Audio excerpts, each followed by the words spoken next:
Very good morning dear students. આજે આપણે topic number 5.1.6 that is the application of adsorption એટલે કે અધિશોષણના અનુપ્રયોગો ઓર અધિશોષણની ઉપયોગિતા જોવાના છે. 2 માર્ક્સના ક્વેશ્ચનમાં આ ક્વેશ્ચન પૂછાઈ શકે. તો what is the area or which are the area where adsorption is applicable, એટલે એવી કઈ જગ્યાએ છે કે જ્યાં આપણે અધિશોષણનો ઉપયોગ કરી શકીએ અને એને એપ્લાય કરી શકીએ. તો first application that is to produce a high vacuum, એટલે કે ઉચ્ચ શૂન્યાવકાશ ઉત્પન્ન કરવા માટે. ઘણી વખત કોઈ એરિયા હોય, બરાબર, ઓર કોઈ વાતાવરણ હોય તો તેમાં આપણે શૂન્યાવકાશ એટલે કે ત્યાં કોઈ પણ જાતનો વાયુ નહીં હોવું જોઈએ એવું વાતાવરણ આપણે જો ક્રિએટ કરવું હોય તો આપણે વેક્યુમ પંપ વડે એ વસ્તુ કરી શકીએ. એટલે વેક્યુમ પંપ વડે આપણે વાયુને પર્ટિક્યુલર વાતાવરણમાંથી જો શોષી લઈએ, ખેંચી લઈએ, તો એ પર્ટિક્યુલર એરિયામાં શૂન્યાવકાશ પ્રાપ્ત થાય છે. તો પણ 100% વેક્યુમ પ્રોડ્યુસ કરવું જો મુશ્કેલ થઈ જાય તો ત્યારે આપણે ત્યાં ચારકોલ પ્લેસ કરવાનો, એટલે ચારકોલ પાવડર મૂકવાનો ઓર ચારકોલના ટુકડા મૂકવાના, જેથી વેક્યુમ એપ્લાય કર્યા બાદ શૂન્યાવકાશ પ્રાપ્ત થઈ ગયા બાદ પણ જો કોઈ વાયુ અલ્પ માત્રામાં ત્યાં રહી ગયેલો હોય તો એ ચારકોલની સપાટી પર શું થાય છે, અધિશોષિત થઈ જાય છે. અને અધિશોષિત થઈ જવાને કારણે હવે એ વાતાવરણમાં કોઈ પણ જાતનો વાયુ બાકી રહેતો નથી, જેથી ત્યાં શું થાય, ઉચ્ચ શૂન્યાવકાશ એટલે હાઈ વેક્યુમ પ્રાપ્ત કરી શકાય છે. તો ટુ પ્રોડ્યુસ હાઈ વેક્યુમ, ઉચ્ચ શૂન્યાવકાશ પ્રાપ્ત કરવા માટે કોનો ઉપયોગ થાય છે, ચારકોલનો ઉપયોગ થાય છે. ક્વેશ્ચન પૂછાય એમસીક્યુમાં, જ્યાં અહીંયા મેં અંડરલાઇન ગ્રીન લાઇનથી અંડરલાઇન કરેલું છે તે એમસીક્યુ માટે આપણે યાદ રાખવાનું કે ઉચ્ચ શૂન્યાવકાશ પ્રાપ્ત કરવા માટે નીચેનામાંથી કયા અધિશોષકનો ઉપયોગ થાય, તો તે ચારકોલનો ઉપયોગ થાય છે. Second thing that is gas masking. Gas mask શું છે કે અત્યારે જ આપણે કોરોનાનું વાતાવરણ ચાલે તો કોરોનાના વાતાવરણમાં આપણે અત્યારે માસ્ક પહેરવું જરૂરી છે. માસ્ક શા માટે પહેરવામાં આવે, તો હાલના વાતાવરણમાં તો બેક્ટેરિયા જે છે ઓર વાયરસ જે છે તે આપણા જે ઇન્હેલેશન છે, રિસ્પાયરેશનમાં અંદર એન્ટર નહીં થાય એટલા માટે આપણે અત્યારે માસ્ક પહેરીએ છીએ.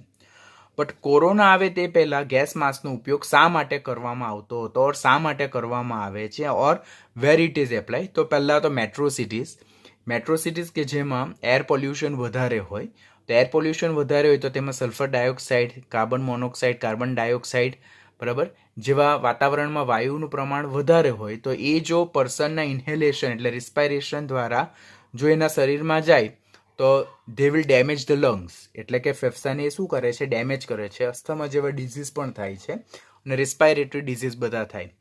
તો એ સમયે જો પર્સન ગેસ માસ્કને પહેરે તો એ જે પર્ટિક્યુલર વાતાવરણમાંના જે પોઈઝનસ ઓર ટોક્સિક ગેસ જે છે તો તે પર્સનના રિસ્પાયરેશનમાં નથી જતો. તો કેવી રીતે, તો that person should wear the gas mask, એટલે એ પર્સને ગેસ માસ્ક પહેરવું જોઈએ. એ ગેસ માસ્ક એક એવું ઉપકરણ ઓર સાધન હોય કે જેમાં એક્ટિવેટેડ ચારકોલ એટલે એને પહેલેથી સક્રિય કરેલો છે, એની સપાટી પરથી કોઈ વાયુ જો અધિશોષિત થયેલો હોય તો એને ઓલરેડી દૂર કરવામાં આવે અને એને ગરમ કરીને એક્ટિવેટેડ કરી શકાય. અધિશોષકને સક્રિયકૃત કેવી રીતે કરી શકાય તે મેં ઓલરેડી તમને પ્રિવિયસલી લેક્ચરમાં સમજાવ્યું છે. તો ગેસ માસ્કમાં સક્રિયકૃત ચારકોલ પ્લેસ કરેલો હોય, એનું લેયર પ્લેસ કરેલું હોય ઓર અન્ય સારા અધિશોષકનું મિશ્રણ પ્લેસ કરવામાં આવે, જેથી વાતાવરણમાં રહેલા જે ટોક્સિક ગેસ છે, પોઈઝનસ ગેસ જે છે, તો એ પર્સનના ઇન્હેલેશનમાં જાય તે પહેલાં એ ગેસ માસ્કમાં રહેલા અધિશોષક પર અધિશોષિત થઈ જાય, જેને કારણે પર્ટિક્યુલર વ્યક્તિના શ્વાસમાં એ પર્ટિક્યુલર ટોક્સિક ઓર પોઈઝનસ ગેસીસ જતા નથી અને તેની હાનિકારક અસરથી બચી શકાય છે. પછી સેકન્ડ જે છે તો કોલસાની ખાણમાં પણ ઘણા બધા ઝેરી વાયુઓ નીકળતા હોય. આપણે ઘણી વખત સાંભળ્યું છે કે સો કન્ટ્રીમાં, સો પ્લેસમાં કોલસાની ખાણો દરમિયાન કોલસો બહાર કાઢતી વખતે આટલા પર્સનોનું ડેથ થયું. તો that is due to inhalation of toxic poisonous gases. તો એ સમયે બી જો ગેસ માસ્કનો ઉપયોગ કરવામાં આવે તો એ ખાણમાંથી નીકળતા ઝેરી વાયુ જે છે તો ગેસ માસ્કમાં રહેલા અધિશોષક દ્વારા અધિશોષણ પામે, પરિણામે એ પર્ટિક્યુલર જે વર્કર જે છે તે પોઈઝનસ ગેસ સામે એ રક્ષણ મેળવી શકે છે. તો second application that is gas masking, એમાં એક્ટિવેટેડ ચારકોલ એટલે સક્રિયકૃત ચારકોલનો ઉપયોગ કરવામાં આવે. Third application to control the humidity or જેને ભેજનું નિયંત્રણ કહેવામાં આવે. આપણને ખબર છે ઇલેક્ટ્રોનિક એપરેટસ, બરાબર. ઇલેક્ટ્રોનિક એપરેટસ, ઇલેક્ટ્રોનિક સર્કિટ જે હોય that is very sensitive towards the moisture present in atmosphere. એટલે આપણી પાસે જે ઇલેક્ટ્રોનિક એપરેટર્સ હોય, સાધનો હોય, તે વાતાવરણમાં રહેલા ભેજ પ્રત્યે ખૂબ જ સેન્સિટિવ હોય. જો વાતાવરણ ભેજવાળું હોય અને એ જો ભેજવાળી જો હવા એ અંદરની આઈસી એટલે કે સર્કિટ પર જો લાગી જાય તો આઈસી આખી ખલાસ થઈ જાય, અને એકદમ ઝીણામાં ઝીણી આઈસી પણ બહુ કોસ્ટલી હોય, જે મોંઘા મોંઘા એપરેટર્સ હોય તેમાં. પરિણામે વાતાવરણને ડ્રાય રાખવું, શુષ્ક રાખવું ઓર ભેજ રહિત રાખવું જરૂરી બને છે. તો એ સમયે સિલિકા જેલ અને એલ્યુમિના જેલ જેવા અધિશોષકનો ઉપયોગ કરવામાં આવે, જે વાતાવરણમાંથી ભેજ દૂર કરે છે અને ભેજનું નિયંત્રણ કરે છે અને વાતાવરણને શું બનાવે છે? શુષ્ક બનાવે છે. તો એ ખાસ યાદ રાખવાનું કે ક્વેશ્ચન પૂછાય કે નીચેનામાંથી કયા અધિશોષકનો ઉપયોગ એ ઇલેક્ટ્રોનિક સાધનોને ભેજ રહિત રાખવા માટે વપરાય છે? તો that is called as a silica gel or alumina gel. આપણી ઘણી વખત કોઈક આપણે બોક્સ ઓપન કરીએ ઇલેક્ટ્રોનિક સાધનોનું, તો એમાંથી નાની વ્હાઇટ કલરને પેકેટ નીકળે જેમાં સિલિકા જેલ ભરેલું હોય. તો એ સિલિકા જેલ જે છે તો તે વાતાવરણમાંના જે મોઇશ્ચર છે તેને એબ્ઝોર્બ કરી લે અને પર્ટિક્યુલર ઇલેક્ટ્રોનિક એપરેટસને ભેજની અસરથી બગડતા અટકાવે છે. તો ક્વેશ્ચન પૂછાય નીચેનામાંથી કયો અધિશોષકનો ઉપયોગ ઇલેક્ટ્રોનિક સાધનોને ભેજ રહિત રાખવા માટે ઓર હ્યુમિડિટી કંટ્રોલમાં વપરાય? તો that is silica gel and aluminium jail.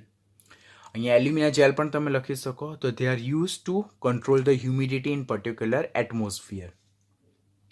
Application number 4 that is to remove the coloring matter from the solution, એટલે દ્રાવણોમાંથી રંગીન દ્રાવ્યને દૂર કરવા માટે. આપણે જ્યારે અધિશોષણ ટોપિક સ્ટાર્ટ કરેલો હતો તો ત્યારે આ ટોપિક ત્યારે જોયેલો હતો કે જે અપરિષ્કૃત ખાંડ જે હોય એટલે કે જે એક્સ્ટ્રા પ્યુરિફાઈ સુગર નથી તો તેને પાણીમાં નાખવામાં આવે તો દ્રાવણ એ પીળા રંગનું બને, અને તેમાં જો સક્રિયકૃત ચારકોલ ઓર એનિમલ ચારકોલ જો પ્લેસ કરવામાં આવે તો પ્રાણી ચારકોલ જે અધિશોષક તરીકે વર્તે તેની સપાટી પર રંગીન જે પીળા રંગનું જે મેટર જે છે તે એનું અધિશોષણ થઈ જાય, અને ખાંડનું જે પીળા રંગનું દ્રાવણ જે છે તો તે રંગવિહીન બને, અને એમાંથી આપણે વ્હાઇટ કલરના સુગર ક્રિસ્ટલાઇઝેશન પ્રોસેસ દ્વારા ઓબ્ટેન કરી શકીએ છીએ. આ રીતે જો રંગીન દ્રાવણમાં પ્રાણી ચારકોલ એટલે કે જે એનિમલ હોય તેના બોન્સમાં હાડકામાંથી જે ચારકોલ બનાવવામાં આવે તો તે જો મૂકવામાં આવે ઓર એનો પાવડર સ્પ્રેડ કરવામાં આવે તો તે અધિશોષક તરીકે વર્તે અને દ્રાવણમાં રહેલી જે રંગીન અશુદ્ધિઓ છે તેનું અધિશોષણ કરે અને તેને દ્રાવણમાંથી દૂર કરે. પરિણામે દ્રાવણ કેવું બને છે? રંગવિહીન બને છે અને એમાંથી રંગીન મેટર દૂર થાય છે. તેનું બેસ્ટ એક્ઝામ્પલ છે તો તે પીળા રંગની ખાંડના દ્રાવણમાંથી પીળો રંગ દૂર કરવા માટે આપણે પ્રાણી ચારકોલનો ઉપયોગ કરીએ છીએ. પછી વિષમાંગ ઉદ્દીપન, જેને હિટ્રોજીનિયસ કેટાલિસિસ કહેવામાં આવે. હવે હિટ્રોજીનિયસ કેટાલિસિસ એટલે શું છે તો એ આના પછીનો ટોપિક છે, તેમાં હું સમજાવીશ. અત્યારે ખાલી શબ્દ યાદ રાખવાનું, because we don't want to make hour lecture too much big, એટલે કે આપણે હજુ ઘણા બધા એપ્લિકેશન જોવાની બાકી છે. વિષમાંગ ઉદ્દીપન ઓલરેડી નેક્સ્ટ લેક્ચરમાં આવશે તો હું ત્યારે તમને સમજાવીશ. અત્યારે ખાલી યાદ રાખો કે વિષમાંગ ઉદ્દીપનમાં પણ અધિશોષણનો ખાસ ઉપયોગ થાય છે, કે એવી ઘણી બધી ઔદ્યોગિક પ્રક્રિયા છે કે જેમાં સોલિડ કેટાલિસ્ટ એટલે કે ઘન ઉદ્દીપક વપરાય, અને જો ઘન ઉદ્દીપક વાપરવામાં આવે તો આ ઘન ઉદ્દીપકની સપાટી પર પ્રક્રિયકોનું શું થાય? અધિશોષણ થાય, અને તે રાસાયણિક પ્રક્રિયાનો શું કરે છે? વેગ વધારે છે. એટલે જો રાસાયણિક પ્રક્રિયામાં નોટ એવરી કેમિકલ પ્રોસેસ, બરાબર, અમુક રાસાયણિક પ્રક્રિયામાં જો આપણે સોલિડ કેટાલિસ્ટ એટલે કે ઘન ઉદ્દીપકનો ઉપયોગ કરીએ તો તે ઘન ઉદ્દીપકની સપાટી પર પ્રક્રિયકના અધિશોષણ થવાને કારણે રાસાયણિક પ્રક્રિયાનો શું થાય છે? વેગ વધે છે. પરિણામે હિટ્રોજીનિયસ કેટાલિસ ઓર વિષમાંગ ઉદ્દીપનમાં પણ અધિશોષણ આપણને ખાસ ઉપયોગી છે. તેના વેરી વેલ નોન એક્ઝામ્પલ કે જે કોમ્પિટિટિવ માટે ખાસ આપણે યાદ રાખવાના, તો પહેલું હેબર પ્રોસેસ. હેબર પ્રોસેસમાં ડાયનાઇટ્રોજન વાયુ એ ડાયહાઇડ્રોજન વાયુ સાથે એમોનિયા બનાવે છે. તો તે પ્રક્રિયા દરમિયાન લોખંડનો ભૂકો ઉદ્દીપક તરીકે વપરાય છે. યાદ રાખજો કે હેબર પદ્ધતિ દ્વારા એમોનિયાના ઉત્પાદન દરમિયાન નીચેનામાંથી કયો પદાર્થ એ સોલિડ કેટાલિસ્ટ તરીકે ઘન ઉદ્દીપક તરીકે વર્તે? ધેટ ઇઝ આયર્ન પાવડર, લોખંડનો ભૂકો. પછી સેકન્ડ સંપર્ક વિધિ દ્વારા આપણે H2SO4 એટલે સલ્ફ્યુરિક એસિડનું ઉત્પાદન કરીએ તો તેમાં વેનેડિયમ પેન્ટોક્સાઇડનો ઘન ઉદ્દીપક તરીકે ઉપયોગ કરીએ. પછી વનસ્પતિ તેલનું હાઇડ્રોજનેશન કરીને વનસ્પતિ ઘી બનાવવા માટે ઝીણી કરેલી નિકલ ધાતુનો ઉદ્દીપક તરીકે ઉપયોગ કરીએ છીએ. તો આ જે ત્રણ જે અહીંયા પ્રક્રિયા આપેલી છે તો તે પ્રક્રિયા આપણે ખાસ યાદ રાખવાની, બિકોઝ એના બેઝ પરથી આપણને નીટમાં ક્વેશ્ચન પૂછાય કે વનસ્પતિ તેલનું હાઇડ્રોજનેશન નીચેનામાંથી કયા ઉદ્દીપક દ્વારા થાય, તો તે નિકલ ધાતુ દ્વારા થાય. સંપર્ક વિધિમાં નીચેનામાંથી કયો ઉદ્દીપક વપરાય, ધેટ ઇઝ વેનેડિયમ પેન્ટોક્સાઇડ. હેબર પદ્ધતિમાં કયો ઉદ્દીપક વપરાય, તો તે લોખંડનો ભૂકો. અને આ ત્રણ પદ્ધતિ જે છે તો કોનું ઉદાહરણ છે, હિટ્રોજીનિયસ કેટાલિસિસનું ઉદાહરણ છે. કે નીચેનામાંથી કયું વિષમાંગ ઉદ્દીપનનું ઉદાહરણ છે, કયું વિષમાંગ ઉદ્દીપનનું ઉદાહરણ નથી. તો આ ત્રણ કેવા ઉદાહરણ છે, વિષમાંગ પદ્ધતિના ઉદાહરણ છે, હેબર પદ્ધતિ, સંપર્ક પદ્ધતિ અને વનસ્પતિ તેલનું હાઇડ્રોજનેશન. તો આટલી જે રાસાયણિક જે ઔદ્યોગિક પ્રક્રિયા જે છે તો તેમાં આપણે હિટ્રોજીનિયસ કેટાલિસિસનો ઉપયોગ કરીએ, વિષમાંગ ઉદ્દીપનનો ઉપયોગ કરીએ, તેમાં સોલિડ કેટાલિસ્ટનો ઉપયોગ કરે જેની સપાટી પર પ્રક્રિયકનું અધિશોષણ થાય. પરિણામે આ બધી પ્રક્રિયાનો વેગ વધે અને પ્રક્રિયા ઝડપથી ઓછા સમયમાં સંપૂર્ણ થાય છે. Next, that is separation of inert gases, એટલે નિષ્ક્રિય વાયુનું અલગીકરણ. બધા જ નિષ્ક્રિય વાયુ એક્સેપ્ટ હિલિયમ, પહેલો જે MCQ કોમ્પિટિટિવ લેવલનો, હિલિયમ સિવાયના બધા જ નિષ્ક્રિય વાયુ જે છે તો નીચા તાપમાને જે કોકોનટ ચારકોલ જે છે એટલે નાળિયેરીનું જે લાકડું હોય તેમાંથી કોલસો બનાવેલો હોય તેના પર અધિશોષણ દર્શાવે છે. તો પહેલી લાઇનમાંથી શું MCQ પૂછાય, નીચેનામાંથી કયા નિષ્ક્રિય વાયુનું અધિશોષણ નથી થતું, તો ધેટ ઇઝ હિલિયમ. બાકીના બધા જ નિષ્ક્રિય વાયુ વધતા ઓછા પ્રમાણમાં કોકોનટ ચારકોલ પર અધિશોષણ દર્શાવે છે અને તેમના અધિશોષણની માત્રા પણ કેવી હોય છે, જુદી જુદી હોય. માટે due to difference in adsorption, extent of adsorption, અધિશોષણ માત્રાના તફાવતના આધારે તેમનું અલગીકરણ થાય છે અને જે પદ્ધતિને શું કહેવામાં આવે છે, દીવાર પદ્ધતિ કહેવામાં આવે. તો બીજો ક્વેશ્ચન એમ પૂછાય, દીવાર પદ્ધતિ નીચેનામાંથી કોના અલગીકરણ માટે વપરાય, તો તે નિષ્ક્રિય વાયુના અલગીકરણ માટે વપરાય. તો પહેલા પેરેગ્રાફમાંથી 2 MCQ પૂછાય, હિલિયમનું અધિશોષણ નથી થતું, બાકીના બધા જ નિષ્ક્રિય વાયુનું કોકોનટ ચારકોલ પર અધિશોષણ થાય છે, અધિશોષણની માત્રા જુદી જુદી હોય છે અને અધિશોષણની માત્રાના તફાવતને આધારે તેમને એકબીજાથી અલગ કરી શકાય છે અને જે પદ્ધતિને શું કહેવામાં આવે છે, દીવાર પદ્ધતિ કહેવામાં આવે. હવે આપણા માઇન્ડમાં ક્વેશ્ચન શું જનરેટ થાય કે શા માટે હિલિયમ જે છે તેનું અધિશોષણ નથી થતું. તો હિલિયમ વાયુ જે છે તો તેના ક્રાંતિક તાપમાન ખૂબ જ નીચા છે, ઓલમોસ્ટ 4 કેલ્વિનથી નીચે, 5.5 કેલ્વિનથી નીચે જેટલા એના ક્રાંતિક તાપમાન છે. તો એના ક્રાંતિક તાપમાન ખૂબ જ નીચા હોવાથી તેમાંથી પ્રવર્તા વાંડરવાલ્સ આકર્ષણ બળોની પ્રબળતા ઘણી ઓછી હોય. માટે હિલિયમ હંમેશા વાયુ સ્વરૂપે જોવા મળે અને એનું પ્રવાહીકરણ ખૂબ જ મુશ્કેલ છે ઓર એનું પ્રવાહીકરણ સરળતાથી થતું નથી. પરિણામે હિલિયમ જે છે તેનું અધિશોષણ થતું નથી. અન્ય વાયુ જે છે એટલે હિલિયમ સિવાયના અન્ય નિષ્ક્રિય વાયુ, તેનો અધિશોષણની માત્રાનો ક્રમ આ પ્રમાણે છે. Neon is less than argon, is less than krypton, is less than xenon.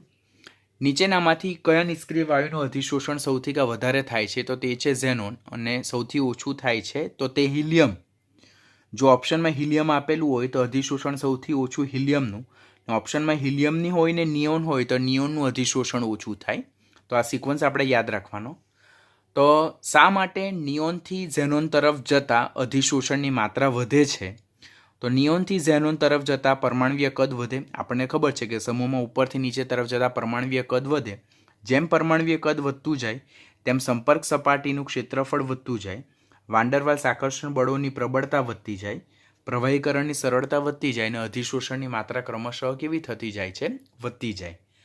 આમ હિલિયમનું પ્રવાહીકરણ સૌથી ઓછું થાય અને નિયોનથી ઝેનોન તરફ જતાં ક્રમશઃ અધિશોષણની માત્રા વધતી જાય અને આ અધિશોષણની માત્રાના તફાવતને આધારે આ જો નિષ્ક્રિય વાયુ મિશ્રણમાં જો તે લોકો અવેલેબલ હોય તો તેમને અધિશોષણને તફાવતને આધારે આપણે અલગ કરી શકીએ છીએ અને આ પદ્ધતિને શું કહેવામાં આવે છે, દીવાર પદ્ધતિ. કોમ્પિટિટિવ માટે બધા જ ક્વેશ્ચન ઇમ્પોર્ટન્ટ છે તો તે ખાસ કાળજી રાખવાની થાય. રોગ મટાડવા માટે પણ આપણે રોગ મટાડવા માટે પણ આપણે અધિશોષણનો ઉપયોગ કરીએ કે ઘણા બધા જીવાણુઓ જોઈએ કે જેમ કે ખુલ્લો ઘા જે છે જેમાં પસ હોય, બરાબર, તો એ પસ હોય તેમાં જીવાણુ હોય, બેક્ટેરિયા હોય, સૂક્ષ્મજીવ હોય, તેના પર જો આપણે કોઈક એન્ટિસેપ્ટિક ક્રીમ લગાડીએ તો એ એન્ટિસેપ્ટિક ક્રીમ પર એ જે પસ છે તેમાં રહેલા જીવાણુઓનું અધિશોષણ થાય છે અને જેને કારણે જે સૂક્ષ્મ જીવાણુઓ છે તે મૃત્યુ થાય. તમને ખાસ ખ્યાલ હોય તો જે ઇન્ટિરિયર વિલેજ, હજુ પણ ઇન્ટિરિયર વિલેજ જે છે તો તેમાં જે ઘા હોય તો તેના પર ચોકના ટુકડા પાવડર નાખવામાં આવે. ચોકનો પાવડર નાખવાથી શું થાય કે જે પસ છે તો તે પસ એ ચોકના પાવડર પર અધિશોષણ પામે, પરિણામે જે જીવાણુઓ છે તે ચોક પર ના બેઝિક માધ્યમને લીધે ત્યાં મૃત્યુ પામશે. માટે રોગ મટાડવા માટે to cure the disease also adsorption application is applicable. ફીણ પ્લવન પદ્ધતિ કોમ્પિટિટિવમાં આના બેઝ પર પણ ક્વેશ્ચન પૂછાય છે. તમે ઓલરેડી 10thમાં ફ્રોથ ફ્લોટેશન પ્રોસેસ જોઈ છે કે સલ્ફાઇડયુક્ત ખનિજના સંકેન્દ્રીકરણ માટે આપણે ફીણ પ્લવન પદ્ધતિનો ઉપયોગ કરીએ. હવે નિમ્ન કક્ષાની સલ્ફાઇડ અયસ્ક એટલે કાચી ધાતુ, નિમ્ન કક્ષાની એટલે કે જેમાં ઇમ્પ્યુરિટીનું પ્રમાણ વધારે હશે, તો તેને સિલિકા અને અન્ય અશુદ્ધિમાંથી જો દૂર કરવું હોય તો એના માટે ફીણ પ્લવન પદ્ધતિનો ઉપયોગ થાય. પહેલો MCQ અહીંયા છે કે સલ્ફાઇડયુક્ત કાચી ધાતુના સંકેન્દ્રીકરણ માટે કઈ પદ્ધતિનો ઉપયોગ થાય છે, તો તે ફીણ પ્લવન પદ્ધતિને.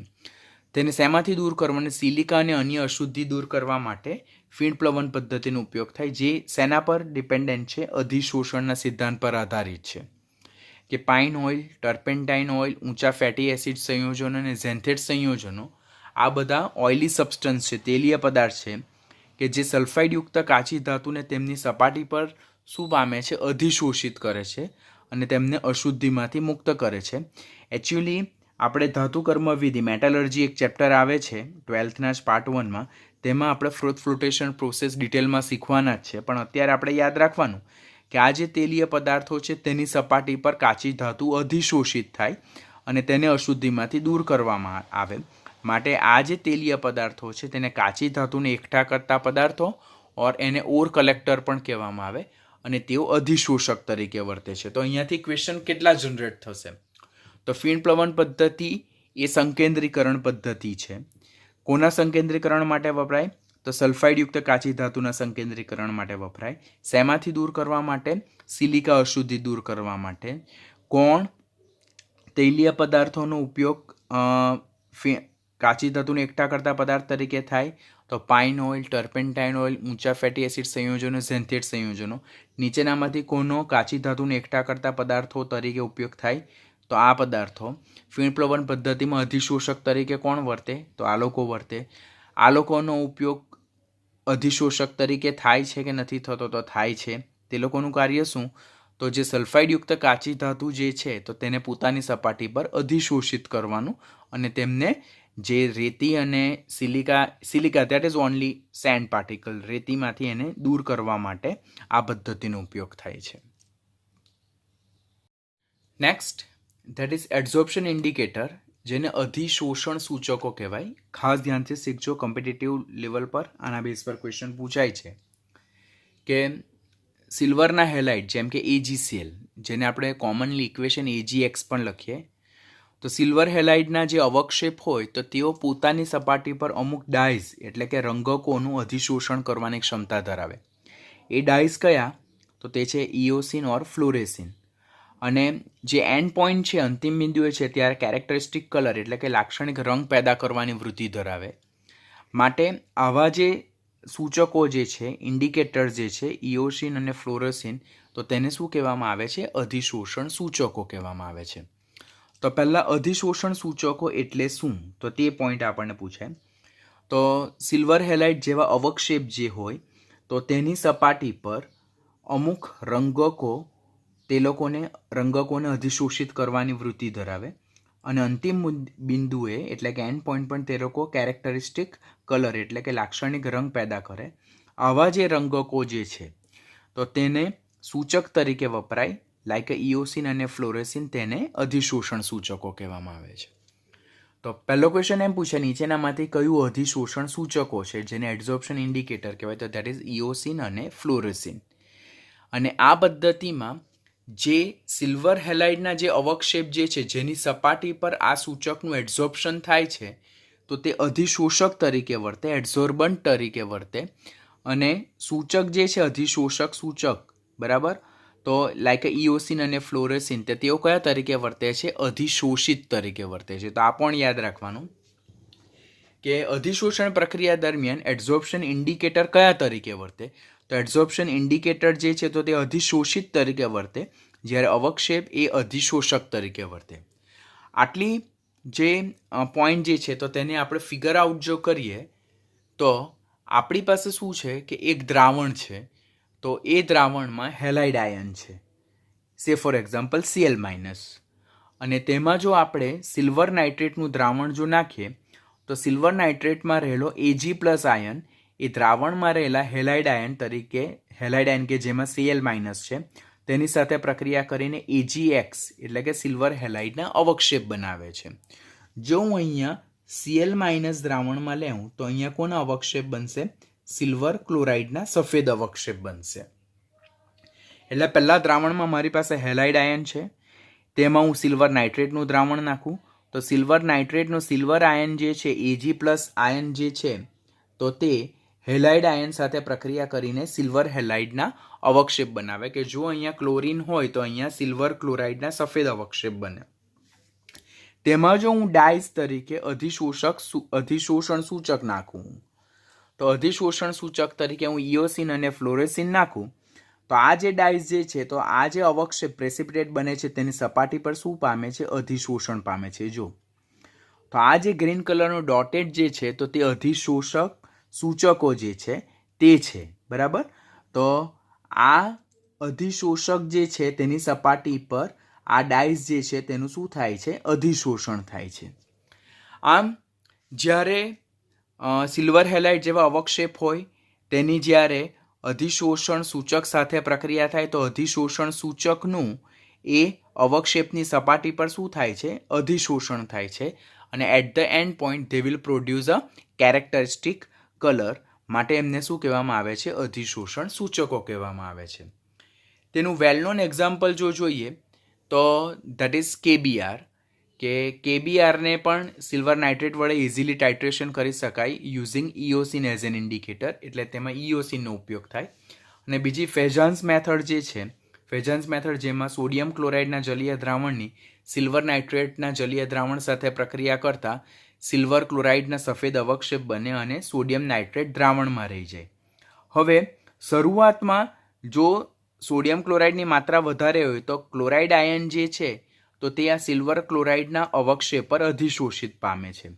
પરંતુ એટ ધ એન્ડ પોઈન્ટ જ્યારે અંતિમ બિંદુ આવે છે તો ત્યારે દ્રાવણમાં હવે કોઈ પણ જાતનો Cl- હાજર રહેતો નથી, તો ત્યારે એમાં ફ્લોરેસિન ઇન્ડિકેટર પોતે ઋણ આયન તરીકે વર્તે અને તે AgClની સપાટી પર અધિશોષણ પામે અને અવક્ષેપને કયા રંગનો આપે?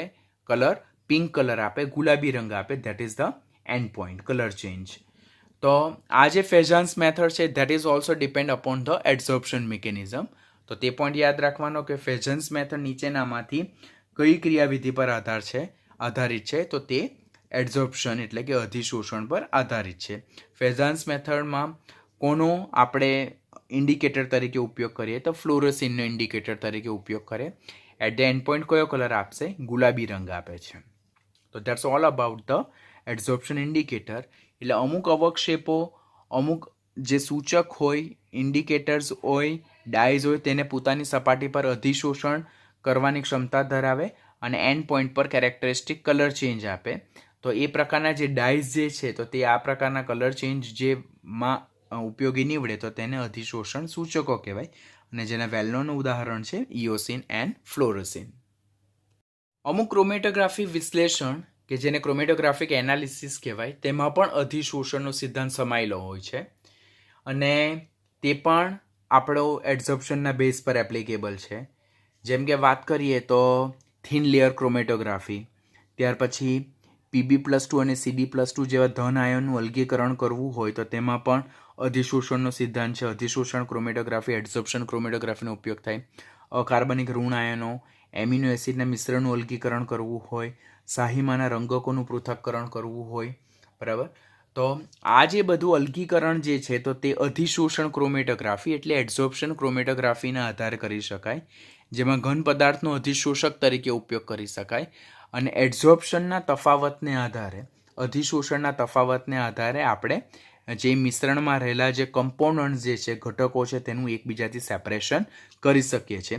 ઓલરેડી તમે પ્યુરિફિકેશન મેથડ 11થમાં જોઈ છે, ઓર્ગેનિકનું ચેપ્ટર છે તેમાં. પ્યુરિફિકેશન મેથડમાં ક્રોમેટોગ્રાફિક મેથડ તમે જોઈ હશે, તેમાં TLC મેથડ પણ તમે જોઈ હશે.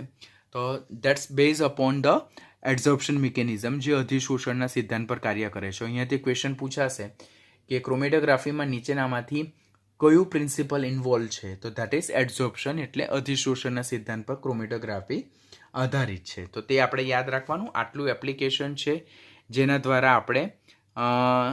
જેનું આપણે ક્રોમેટોગ્રાફિક એનાલિસિસ દ્વારા સેપરેશન ઓર પ્યુરિફિકેશન કરી શકીએ. તો તે ઉદાહરણ યાદ રાખવાના છે. આટલા આપણે ટેક્સ્ટબુકના પોઈન્ટ છે જે આપણને કોમ્પિટિટિવ લેવલના આપણે યાદ રાખવાના થાય. બીજા 2 એક્સ્ટ્રા પોઈન્ટ છે કે જેમાં પહેલું જે છે તો ધેટ ઇઝ વોટર કન્ઝર્વેશન, એટલે કે પાણીનો સંગ્રહ માટે. ઓસ્ટ્રેલિયા જેવું જે હોટ ને ડ્રાય કન્ટ્રી જે છે, તો તેમાં સમરમાં ટેમ્પરેચર બહુ હાઈ જાય, એટલે જેટલા બી પાણીના રિસોર્સિસ જે છે તો તેમાં રહેલું પાણીનું ઇવોપરેશન થઈ જાય અને ડ્રાય લેક એટલે કે સૂકા તળાવ બની જાય. માટે ત્યારે પાણીની તંગી ઉનાળામાં ખાસ ઉદ્ભવે. તો ત્યારે સમરમાં એ લોકો શું કરે કે પાણીના જે સ્ત્રોત છે કે જેમ કે તળાવ, તો તેમાં એ લોકો સ્ટીયરિક એસિડનો છંટકાવ કરે અને સ્ટીયરિક એસિડનો સ્પ્રે કરે. પરિણામે આ સ્ટીયરિક એસિડ જે છે તો તે સરફેસ વોટર જે છે, તો પાણીની સપાટી જે છે તેના પર શું પામે? અધિશોષણ પામે. અને અધિશોષણ પામે એટલે પાણીની સપાટી પર એક લેયર જેવું બની જાય. અને લેયર જેવું બની જાય એટલે વાતાવરણનું તાપમાન પછી ગમે તેટલું ઊંચું જાય તો પણ જે પાણી જે છે તેનું ઇવોપરેશન કરી શકતું નથી. અને એને કારણે ઇવોપરેશનને લીધે જે વોટર લોસ થાય તેને આપણે અટકાવી શકીએ છીએ. તો વોટર કન્ઝર્વેશનમાં પણ અધિશોષણનો સિદ્ધાંત સમાયેલો છે. કોનો સ્પ્રે કરવામાં આવે? સ્ટીયરિક એસિડનો. શેમાં? તો પાણીના જે સ્ત્રોત હોય, સે ફોર એક્ઝામ્પલ લેક એટલે કે તળાવ, તો શું થાય? સ્ટીયરિક એસિડનું પાણીની સપાટી પર અધિશોષણ થાય અને ઇવોપરેશનને લીધે, ઇવોપરેશન એટલે બાષ્પીભવનને લીધે જે પાણી ઉડી જતું હતું અને તેની જે અછત સર્જાતી હતી, તો તે આપણે અટકાવી શકીએ છીએ. That is called as a water conservation by stearic acid by adsorption mechanism. તે પોઈન્ટ યાદ રાખવાનો. પછી ઇન ડાઈંગ પ્રોસેસ, આપણને ખબર કપડાની મિલ એટલે કપડાને રંગવા માટેની જે પ્રોસેસ હોય, that is called as a dying process. બરાબર? તો આ જે ડાઈંગ પ્રોસેસ છે, કપડાને રંગવા માટેની પ્રોસેસ છે, તેમાં પણ અધિશોષણનો સિદ્ધાંત સમાયેલો છે.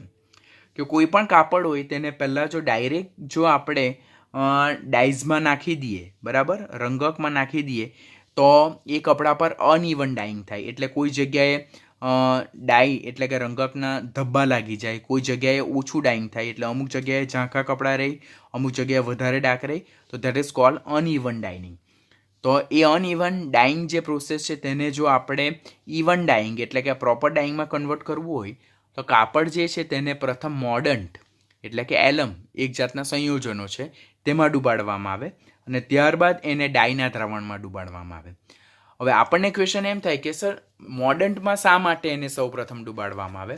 તો જ્યારે કપડાને ઓર કાપડને મોર્ડન્ટના દ્રાવણમાં ડૂબાડવામાં આવે તો મોર્ડન્ટ જે છે તેનું કાપડની સપાટી પર એકદમ ઇઝીલી એડઝોર્પ્શન થઈ જાય અને ત્યારબાદ ડાય જે છે તેનું મોર્ડનની સપાટી પર એડઝોર્પ્શન થઈ જાય. એટલે બીજા શબ્દોમાં જો આપણે કહીએ તો મોર્ડન જે છે તો કાપડ અને રંગક બંને સાથે જ ખૂબ સારી રીતે સ્ટીક રહે, અઢેર રહે, ચોંટી રહે અને જેથી કપડાં જે છે તો એક સરખા રંગાઈ જાય છે. પરંતુ જો આપણે અહીંયા મોર્ડન્ટનો ઉપયોગ નહીં કરીએ અને ડાયરેક્ટ કાપડને ડાયમાં નાખી દઈએ એટલે કે રંગકમાં નાખી દઈએ તો રંગકનું જે કાપડ પ્રત્યે જો અઢેરેશન એટલે કે સ્ટીકીનેસ જો સારું નહીં હોય તો અમુક જગ્યાએ કપડાં પર વધારે ડાય ચોંટી જાય અને અમુક જગ્યાએ કપડાં પર ઓછી ડાય ચોંટી જાય, એને કારણે અનઇવન ડાઇનિંગ થાય. તો એવા પ્રકારના જે ક્લોથ જે છે તો ડેફિનેટલી માર્કેટમાં એક્સેપ્ટેબલ નહીં થાય. તો એક્સેપ્ટેબલ અને સારું સેલિંગ થાય એવા જો ક્લોથ બનાવવા હોય તો એનું પ્રોપર ડાઇંગ થવું જરૂરી છે. એના માટે સૌપ્રથમ મોર્ડન અને ત્યારબાદ ડાય એપ્લાય કરવામાં આવે જેથી જે ડાય જે છે મોર્ડન કાપડની સપાટી પર સારી રીતે એડઝોર્પ્શન પામશે અને ડાય મોર્ડનની સપાટી પર સારી રીતે એડઝોર્પ્શન પામશે. તો આ રીતે આખા કપડા પર જે ડાઇંગ જે છે તે એકદમ યુનિફોર્મ અને ઇવનલી થાય તો એને રીતે આપણે સારી રીતે કપડાને રંગી શકીએ છીએ. તેમાં પણ કયો સિદ્ધાંત સમાયેલો છે? અધિશોષણનો સિદ્ધાંત સમાયેલો છે. આમ adsorption is a process which is applicable in many day to day area, રોજિંદા જીવનમાં ઘણી બધી જગ્યાએ એડઝોર્પ્શન છુપાયેલું છે. તો આપણે આ જે 11th અને 12th પોઈન્ટ જે છે તો તે નીટ પોઈન્ટ ઓફ વ્યૂ યાદ રાખવાના થાય. ગુજરાત બોર્ડમાં જો પૂછાય તો તે યાદ નહીં રાખવાના થાય. 2 માર્કનો ક્વેશ્ચન પૂછાય તો આપણે 4 થી 6 એપ્લિકેશન લખવાનો પ્રયત્ન કરવાનો થાય. તો that's all about the application of the એડઝોર્પ્શન.